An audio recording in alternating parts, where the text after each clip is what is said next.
ሰላም እንዴት ናችሁ? ፍሬ ህይወት ዮሐንስ ነኝ። በአፍሪካ ቀንድ በተለይም በኢትዮጵያ በኤርትራና በሌሎች ጎረቤት ሀገራት መካከል እየተፈጠሩ ያሉ ኢኮኖሚያዊ፣ ማህበራዊና ፖለቲካዊ ጉዳዮችን በትንታኔ ይዤላችሁ ቀርባለሁ።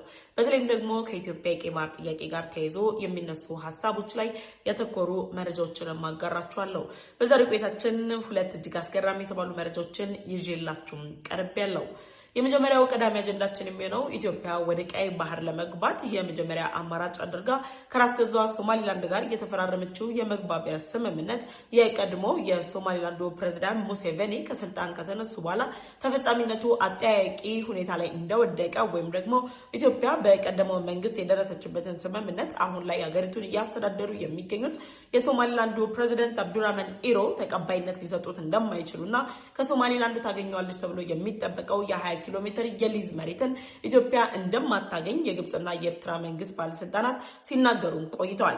ታዲያ በኤርትራ በግብጽ እንዲሁም ደግሞ በሶማሌ መንግስት ባለስልጣናት በኩል በተለያዩ ጊዜያት ላይ በኢትዮጵያና በራስ ገዟ ሶማሊላንድ መካከል የተደረሰው መግባባት ተፈጻሚነቱ አደጋ ላይ እንደወደቀ እየገለጹ ባሉበት በዚህ ወቅት ላይ የራስ ገዟ ሶማሊላንድ የውጭ ጉዳይ ሚኒስትርና ዓለም አቀፍ ጉዳዮች ግንኙነት ሚኒስትር የሆኑት እንግዲህ ከኢትዮጵያን ሪፖርተር ቃለ መጠይቅ ተደርጎላቸው ባደረጉት ቆይታ ላይ እጅግ ተስፋን የሰጠ ጉዳይም ተናግረዋል። ተስፋ መስጠት ብቻ ሳይሆን ኢትዮጵያ ወደ ቀይ ባህር የምታደርገው እንቅስቃሴ አንድ እርምጃ ወደፊት እየተጠጋ መሆኑን የሚያሳዩ ሀሳቦችም ተንጸባርቀዋል።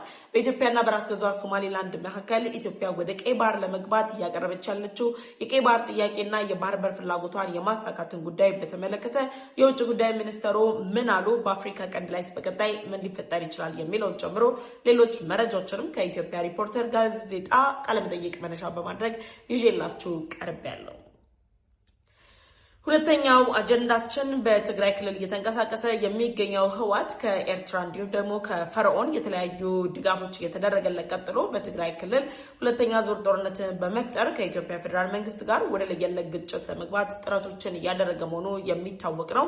ይህን ተከትሎም የህወሓት ቡድን በድንበር አካባቢ ላይ እያደረጋቸው ያሉ እንቅስቃሴዎችን መነሻ በማድረግ የኢትዮጵያ መከላከያ ሰራዊት ከዚህ ቀደም በኢኮኖሚስትን ጨምሮ የተለያዩ ዓለም አቀፍ የሚዲያ ተቋማት ጭምር እንዳጋሩት በመከላከያ ሰራዊት በድንበር አካባቢዎች ላይ እያደረገ ያለውን እንቅስቃሴ አጠናክሮ በመቀጠል አሁን ላይ በይፋ የድንበር ላይ እንቅስቃሴዎችን በጀመረበት በዚህ ወቅት ላይ የተፈጸሙ የድሮን ጥቃቶችን መነሻ አድርጎ የህወሓት ቡድን የፌዴራል መንግስቱ የፕሪቶሪያውን ስምምነት በመጣስ በንጹሃን ላይ እንዲሁም ደግሞ በታጠቁ ኃይሎቻቸው ላይ የድሮን ጥቃት ፈጽሞብናል የሚል ክስን አቅርበዋል።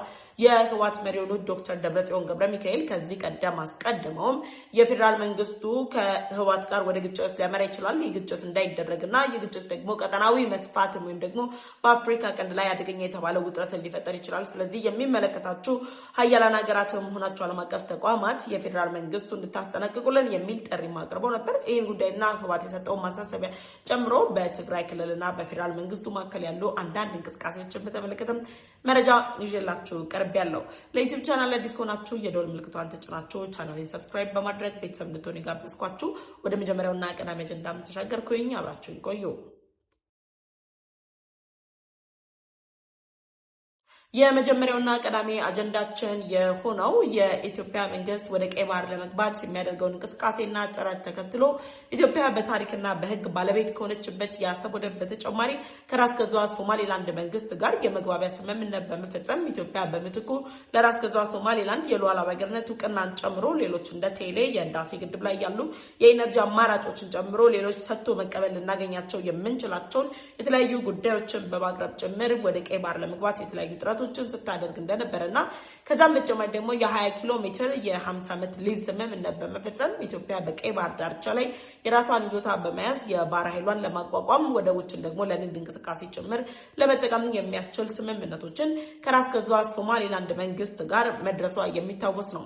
የራስ ገዟ ሶማሊላንድ ፕሬዝዳንት የነበሩት ሙሴቬኒ ዘመነ መንግስት ላይ በ2024 የተካሄደው የኢትዮጵያና የራስ ገዟ ሶማሊላንድ የመግባቢያ ስምምነትን መነሻ አድርጎ ሶማሊያ ፈጣን የሚባል ተቃውሞ፣ ኤርትራና ግብጽ ደግሞ ኢትዮጵያ ወደ ቀይ ባህር ልትገባበት የምትችላቸውን ሌሎች አማራጮችን በእጇ እያስገባች ነው የሚልን ስጋት መነሻ በማድረግ በራስ ገዟ ሶማሊላንድና በኢትዮጵያ መካከል የተደረሱ መግባባቶች ተፈጻሚነት እንዳይኖራቸው የተለያዩ ኢኮኖሚያዊ፣ ፖለቲካዊ አጀንዳዎችን ጭምር በመፍጠር የሶማሌ መንግስት የዚህ ጉዳይ ተቃራኒ እንዲሆን በማድረግ ጭምር አጀንዳዎችን በመስጠት የጦር እንቅስቃሴዎችን ጭምር በማድረግ ለሶማሌላንድ የተለያዩ ማስጠንቀቂያዎችን እየሰጡ በኢትዮጵያና በሶማሌላንድ መካከል የተደረሰው መግባባት እንዳይፈጸምና ኢትዮጵያ ወደ ቀይ ባህር የምትገባበትን አማራጭ እንዳታገኝ የተለያዩ ጥረቶችን ሲያደርጉ ቆይተዋል።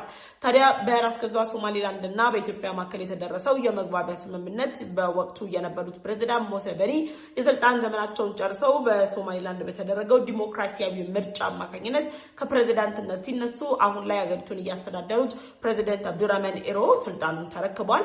የእሳቸው ወደ ስልጣን መምጣት የኢትዮጵያን የቀይ ባህር ጉዞ በበርበራ ወደብ በኩል የምታደርገውን እንቅስቃሴ ለአንዴና ለመጨረሻ ጊዜ አዳክሞታል ወይም ደግሞ አዳፍነውታል በማለት ግብጽና ኤርትራ ሶማሊያን ጨምሮ አንዳንድ ጊዜም ጅቡቲ ወጣ ገባ በሚል ከራሷ ሉዓላዊ ጥቅም አንጻር በማየት የተለያዩ ሀሳቦችን ሲያንጸባርቁም ቆይተዋል ወይም ደግሞ እያደረጉት ያለው እንቅስቃሴ መሆኑ የሚታወቀው።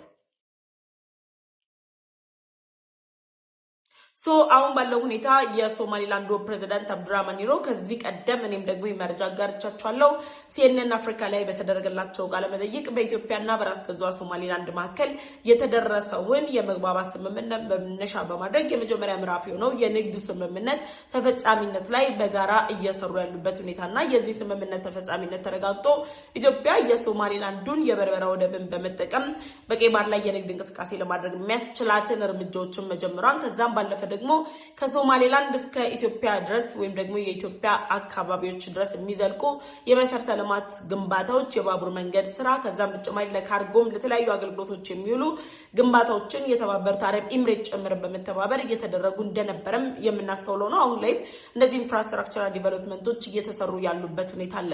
እነዚህ ሁሉ ባሉበት በዚህ ወቅት ላይ የሶማሊላንዱ ፕሬዝዳንት እንግዲህ የንግድ ስምምነቱን አጠናቀናል እያሉ ባሉበት በዚህ ምዕራፍ ላይ የኢትዮጵያ የቀይ ባህር ጥያቄ በራስ ገዟ ሶማሊላንድ በኩል ተዳፍኗል ሲሉ አይሆንም በማለት እስራኤል ለራስ ገዟ ሶማሊላንድ የሉዓላዊነቱ ቅናን ሰጥታ እስራኤል የኢትዮጵያን የቀይ ባህር ጥያቄ ስለምትደግፍ ደግሞ የእስራኤልን ሀሳብ እየደገፈች ያለችው አሜሪካን ጭምር በበርበራ ወደብ ላይ የራሷ ፍላጎት ስላላት የተባበሩት አረብ ኤሚሬት በበርበራ ወደብ ላይ ያደረገች ያለችው የልማት እንቅስቃሴ ለኢትዮጵያ ደጋፊ መሆኑን እንደ ምክንያት በማስቀመጥ እነዚህ ሀገራት ኢትዮጵያ ወደ ቀይ ባህር እንድትገባ ግፊትን እያደረጉ ይገኛሉ። ሶማሊላንድም የኢትዮጵያን የቀይ ባህር ጥያቄ ብቻ ሳይሆን ኢትዮጵያ የባህር ኃይሏን የምታሰፍርበት ወደብን የምታገኝበትን አማራጮችን እየፈለገችም ቆይታለች።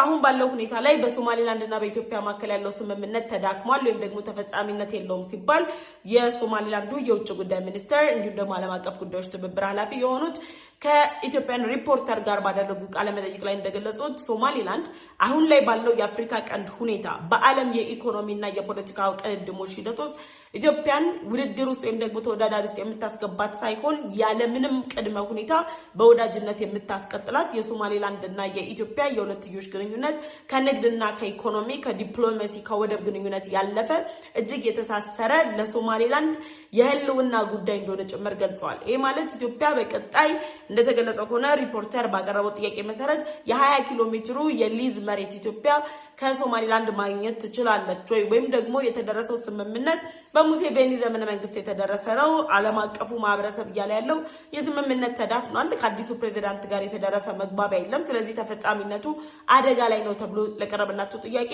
በሙሴቬኒ ዘመነ መንግስት የሶማሊያን ሉዓላዊነት ማስቀጠል የሚችል ኢኮኖሚያዊ ተጠቃሚነቷን የሚያረጋግጥ በተለይም ደግሞ ከኢትዮጵያ ጋር የተደረሰው የ20 ኪሎ ሜትር የሊዝ ስምምነት አሁን ላይ ለተፈጻሚነቱ ተስፋ ያለውና በኢትዮጵያና በሶማሊላንድ መካከል የሁለትዮሽ ግንኙነት እጅግ የሚያጸና የሚያጠናክር ነው። ይህ ማለት ኢትዮጵያ በፕሬዝዳንት ሙሴቬኒ ዘመነ መንግስት የደረሰችበት የባህር በርና የወደብን የመጠቀም መብቷ አሁንም በፕሬዝዳንት አብዱራህማን ኢሮ ዘመን የሚቀጥል ወይም ደግሞ በፕሮሰስ ላይ ያለና በመንግስታቸው ስር እየተጠና እየተመለከቱት ያለ ጉዳይ መሆኑን እንግዲህ የውጭ ጉዳይ ሚኒስተሩ በሰጡት ቃለ መጠይቅ እንግዲህ ይፋ ተደርጓል።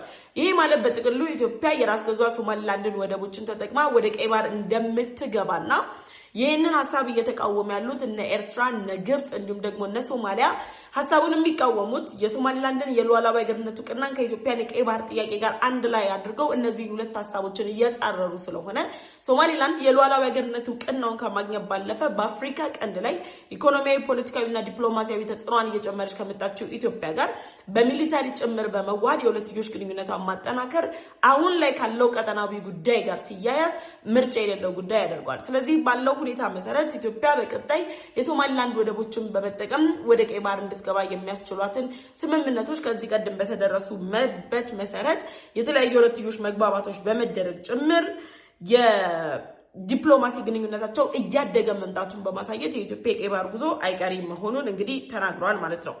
አሁን ላይ ባለው ሁኔታ ሶማሊላንድ ምን ላይ ነው ያለችው የሚለው ለሁለቱ ሀገራት የዚህ የተፈረመው የመግባቢያ ስምምነት ተፈጻሚነት ወሳኝ ምዕራፍ ነው። በሶማሊላንድ እና በኢትዮጵያ መካከል ከተደረሰው መግባባት ስምምነት ጋር በተጨማሪ አሁን ላይ ያለው የመካከለኛው ምስራቅ ጦርነት ሶማሊላንድን ለዋላዊ ሀገርነት እውቅናን ሳታገኝ እየገነባች ላለችው ለኢኮኖሚዋ ወይም ደግሞ ለሚኖራት የቀይ ባህር ዳርቻ ላይ እንቅስቃሴ የራሱ የሆነ አስተዋጽኦን አሳድሮባታል። የሶማሊላንድን ብቻ ሳይሆን ኢትዮጵያ ደግሞ በመካከለኛው ምስራቅ ጦርነት አማካኝነት የመርከቦቿ እንቅስቃሴዎች ገደብ ኖሯቸዋል ወይም ደግሞ የኢትዮጵያ መርከቦች አሁን ላይ ያደረጉት ያለው እንቅስቃሴ እጅግ የተገደበ አድርጎታል። ይሄ ለሁለቱም ሀገራት ያላቸውን ግንኙነት ለማጠናከር ዋነኛ መነሻ ምክንያት ሊሆን የሚችል ነው። ምክንያቱም በሁለቱ ሀገራት መካከል ያለው የኢኮኖሚ ግንኙነት ብቻ ሳይሆን ሁለቱ ሀገራት የወደብ ስምምነታቸውን ፈጽመው የኢትዮጵያ የባህር ኃይል በሶማሊላንዱ የበርበራ ወደብ እንዲሁም ደግሞ በሌሎች የሶማሊላንድ መዳረሻዎች ላይ የባህር ኃይላችንን የምናቋቁም ከሆነ ቀይ ባህርን ማዕከል ያደረጉ የተለያዩ አማጽያን ቡድኖች የየመኑ ሁቲ ቡድን የምንበለው የየመኑ ሁቲ ቡድን ከዚህ በፊትም በሶማሊላንድ ላይ እስራኤል እንግዲህ የጦር ሰፈሯን የምትገነባ ከሆነ በሐርጌሳን ጨምሮ በሌሎች የሶማሊላንድ ከተሞች ላይ በ4 ደቂቃ ውስጥ አደገኛ ሚሳኤሎችን በመጠቀም ከተማዋን አፈነዳዳታለሁ የሚል ማስጠንቀቂያ እስከመስጠት ድረስ ለዘለቀበት ሁኔታ ዋስትና ልትሆን የምትችለው ኢትዮጵያ ነች። ምክንያቱም ኢትዮጵያ በቀይ ባህር ደህንነት ከማስጠበቅ ባለፈ ያላት የወታደራዊ አቅምና ኢትዮጵያ እየፈጠረች ያለችው ተጽዕኖ የሚታወቅ ነው።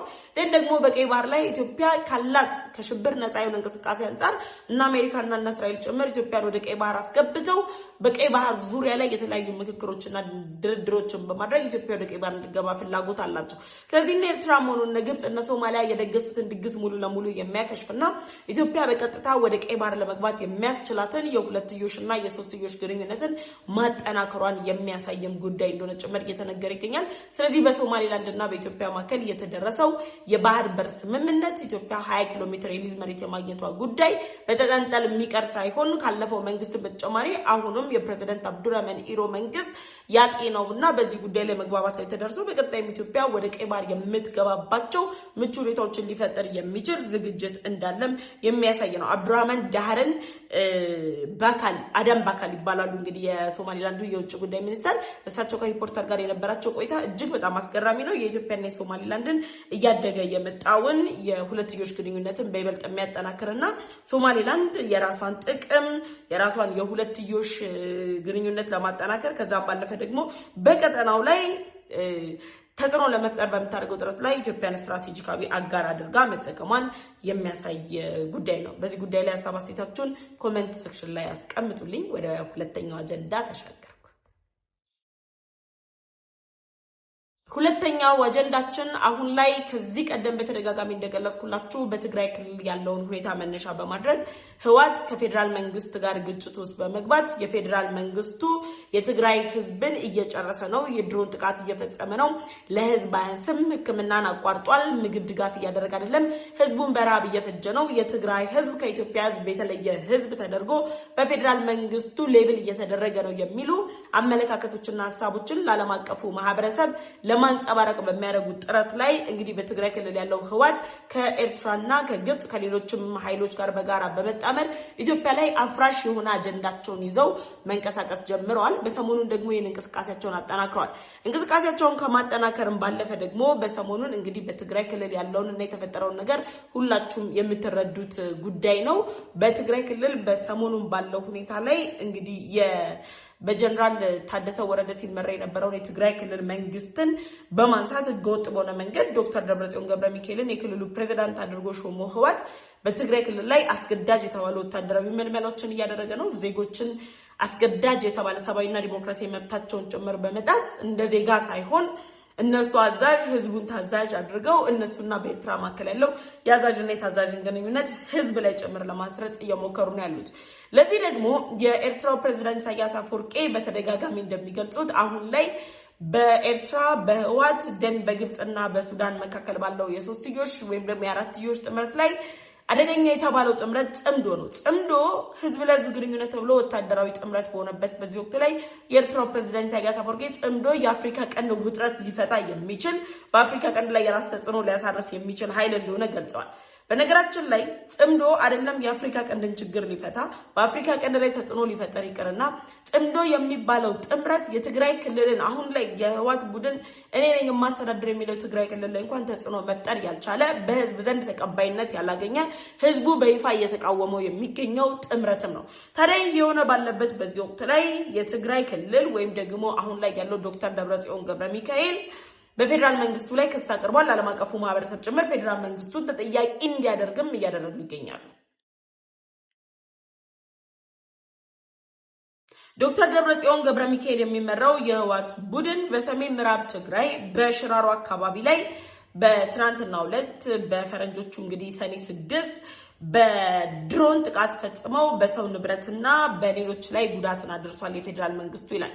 የፌደራል መንግስቱ የድሮን ጥቃት ፈጽሞብኛል እያለ ያለው ህወሓት ከድሮን ጥቃቱ በስተጀርባ መናገር የፈለገው ሐሳብ ምንድነው ስንል ራሱ የጣሰውን የፕሪቶሪያውን ስምምነት የፌደራል መንግስት ፕሪቶሪያውን ስምምነት በመጣስ የትግራይ ህዝብን እንግዲህ ወደ አላስፈላጊ ግጭት ወደ አላስፈላጊ ውጥረት እየመራው ወደ ጦርነት ማዕበል ውስጥ እየከተተው ነው ያለው። ስለዚህ ጦርነትን የማቆም ስምምነቱን በመጣስ የተፈጸመው የድሮን ጥቃት በትግራይ ክልል የሚገኙ ሲቪሎችን ጭምር አጥቅቷል በማለት ህወሓት እንግዲህ በኦፊሻሊ በመግለጫ አውጥቶ የፌደራል መንግስቱ ላይ እንግዲህ የተለያዩ ተቃውሞች እንዲነሱበትም አድርጓል። ከዛ በተጨማሪ መንገድ እየዘጋና የሚደርሱ ምግቦችን መድኃኒቶችን ለራሱ የወታደራዊ ጥቅም እያዋለ የሚገኘው ህወሓት የትግራይ ህዝብ እየተራበ ነው የትግራይ ህዝብን እንግዲህ አንድ ላይ የግዛት አካል ለማድረግ ጥረቶች እየተደረጉ አይደለም ይላል። በተቃራኒው ደግሞ የህወሓት ከፍተኛ ጀነራሎች የትግራይ አሁን መገንጠያ ጊዜዋ ነው ትግራይ ክልል ለብቻው ሀገር መሆን ይችላል እንደ ሀገር የምንቆምበት ጊዜ ነው እያሉ ነው የሚገኙት። ስለዚህ ባለው አሁን ሁኔታ ላይ ዓለም አቀፉ ማህበረሰብ ጉዳዩን እንዲከታተል ህወሓት ጥሪ ያቀርባል። ህወሓት ለዓለም አቀፉ ማህበረሰብ ያቀረበውን ጥሪ መነሻ አድርጎ ዓለም አቀፉ ማህበረሰብ ምን ምላሽ ይሰጣል ለሚለው ደግሞ ዓለም አቀፉ ማህበረሰብ እንግዲህ በተደጋጋሚ ማስጠንቀቂያዎችን ሲሰጥ ነበር። በኤርትራ በኩል የሚደረጉ ድጋፎች እንዲቆሙም ጥሪ ሲቀርብ ነበር። የፌደራል መንግስቱ ድንበር ላይ ሉዓላዊነትን ሊጥሱ የሚችሉ እንቅስቃሴዎችን ከህወሓት ጋር ተጣምረው የሚያደርጉት የኤርትራና የግብጽ ኃይሎችን ጭምር በመቆጣጠር እስካሁን ድረስ በመታገስ ጥረቶችን ያደረገ ነበር። ግን ትግስትን አንፈልግም ትግስት ፍራቻ ነው ያሉ የህወሓት ባለስልጣናት ግን ወደ ጦርነት ለመግባት ጥረቶችን እያደረጉ ነው ያሉት። ስለዚህ በሰሜን ትግራይ በሰሜን ምዕራብ አቅጣጫ ላይ የተፈጸመውን የድሮን ጥቃት ፌደራል መንግስቱ ንጹሃንን የገደለበትና ፌደራል መንግስቱ በትግራይ ክልል ላይ ጦርነት ለመክፈት የሚያደርገው ጥረት ነው ብለዋል። በፕሪቶሪያው ስምምነት እንግዲህ ጦር መሳሪያዎችን እናስረክበናል ያለው የህወሓት ኃይል ነው። አሁን ላይ አደገኛ የሚባሉ የጦር መሳሪያዎችን ጭምር እየቆፈረ እየወጣ ከኤርትራ እየታጠቀ የዛላምበሳ ድንበር ላይ ሌሎች እንቅስቃሴዎችን እያደረገ የትግራይ ህዝብን በመስዋዕትነት ለማቅረብ እየሰራ ባለበት በዚህ ሁኔታ ላይ የፌደራል መንግስቱ ጥቃት ፈጽሞብኛል የፌደራል መንግስቱ እንግዲህ ትግራይ ላይ ሌላ ወንጀል እየፈጸመ ነው የሚል ሐሰተኛ ክሶችንም የከፈተው ከዚህ ቀደም በተደጋጋሚ ሲከፍቷቸው የነበሩ ክሶችንም ተመልክተናል። ለምሳሌ የመከላከያ ሰራዊት ላይ ሲቀርቡ የነበሩ ክሶች አሁን ላይ እንደ አምነስቲ ኢንተርናሽናልን ጨምሮ ሌሎች አካላት እነሱ ብቻ ሳይሆኑ ራሳቸው የህወሓት አባል የነበሩ ጀነራሎች በትግራይ ክልል የተለያዩ እንቅስቃሴዎችን ሲያደርጉ የነበሩ ከህወሓት ጋር አብረው ሲሰሩ የነበሩ አካላት በፍጹም የህወሓት ሰራዊት ደግሞ የኤርትራ ሰራዊት በጋራ በመሆን ይሄንን ወንጀል ፈጽሞብናል። ስለዚህ የትግራይ ህዝብ ይሄንን ጽምዶ የተባለው ጥምረት ሊቃወም ይገባል ተብሎ እየተቃወሙበት ያለው ሁኔታ ነው ያለው። ያንን መቀበል ያልፈለገው የደብረጽዮን ቡድን አሁንም እንግዲህ ትግራይ ክልልን ወደ ጦርነት ለመክተት ጥረቶችን እያደረገ ነው ያለው። በዚህ ጉዳይ ለእናንተ ሀሳብ አስተያየታችሁን ኮሜንት ሴክሽን ላይ አሳውቁኝ። እኔ ፍሬህይወት ዮሐንስ ነበርኩኝ። ለዩቲዩብ ቻናል አዲስ ከሆናችሁ የደወል ምልክቱን ተጭናችሁ ቻናሌን ሰብስክራይብ አድርጉ። ቻናሌን ሰብስክራይብ አድርጋችሁ ቤተሰብ ከሆናችሁ ላይክ እና ሼር ማድረጉ እንዳይረሳ። በቀጣይ በሌሎች ዝግጅቶች ተመልሼ እመጣለሁ። እስከዛው ግን ቸር ቆዩ።